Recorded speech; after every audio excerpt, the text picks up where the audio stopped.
Okay, next I'm going to look at the next two questions is question number 11 and 15. Again, 11 is a trigo question. It's a trigo question. Therefore, I think this question, I think we can do an immediate simplification. In this case, can you see that the idea here is that sine 39 degrees is equivalent to cosine 51 degrees. Therefore, take note of this. Sine 39 degrees is actually equivalent to cosine 51 degrees. Right? Therefore, in this case, can you see that I will get this? 448. And then this part here, this will be sine 12 degrees. And then after that, this will be cosine 51 degrees. Cosine 51 degrees.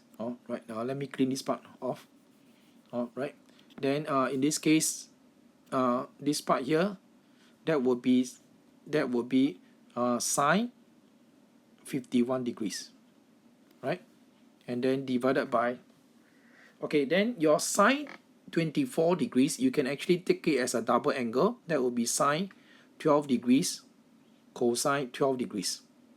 Right, double angle. Right. Then can you see that you will have immediate cancellation. Sine 12 and sine 12 cancel, right? Then in this case, can you see that cosine 55, sine 55 look like a double angle? Therefore, maybe you prepare it properly. This part here, can I say that this will be 2 sine 51 degrees and then cosine 51 degrees, right?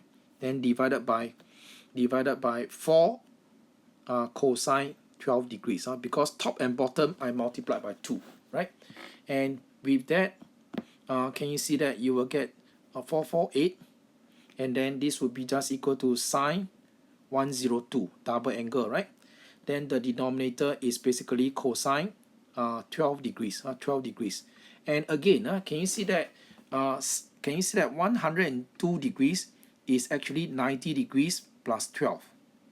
And we know that sine 102 is equivalent to cosine 12, equivalent to cosine 12, positive. Therefore, in this case, can you see that 448 is now equal to what? Is equal to cosine 12 degrees divided by 4 cosine 12 degrees. Okay, therefore, in this case, can you see that your cosine 12 cancel out? Therefore, it's 448 divided by 4. That will give you 112. Therefore, again, maybe just to highlight, I just want to mention that sine 102 is equivalent to sine 90 degrees plus 12 degrees.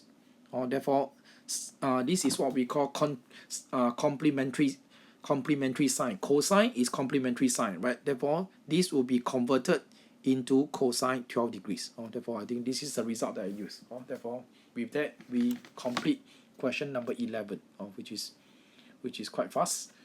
Then now can we look at question number 15?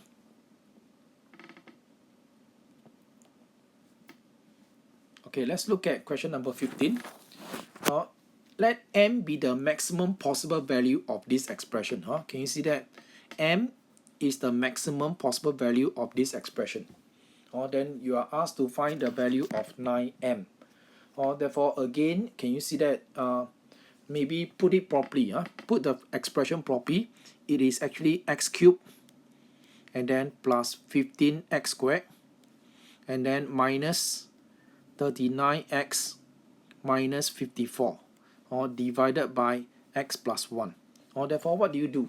Basically, I would say that you just do your long division. Really not difficult. That means in this case, can I say that do your long division?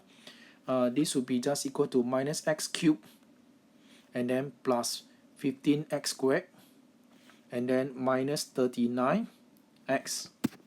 Then the last term here is minus 54, right? Okay, then the divisor is x plus 1, right? Therefore, can you see that the quotient minus x squared, you get minus x cubed and then minus x squared here, right? And then you subtract, you get 16x squared minus 39x, right? Therefore, I think this part here, the quotient is 16x, then you get 16x squared and then plus 16x. Then you subtract again, you get minus 55. Minus 55x, and then the quotient here will be minus 55, right? Then I think let's do the last part. Then can you see that this is minus 54? Okay, therefore minus 55x, and then minus 55. Therefore the remainder is 1. It's a positive 1. Positive 1. Okay, with that, can you see that now I can write down the result? That means in this case you will get the quotient. The quotient is minus x squared plus 16x, and then minus 55, and then plus 1 over x plus 1, right? Then in this case, can you see that they say that m is the maximum possible value? What does it mean? That means in this case you need to complete the square here, right? Therefore in this case minus x squared, this will be minus 16x, then can you see that that would be, you need to introduce 8 squared. That means you need to introduce 64. Introduce 64, and 64 minus, outside there's a minus, therefore it's minus 64. You need to counterbalance by 64, right? Then after that minus 55, and finally plus 1 over x plus 1, right?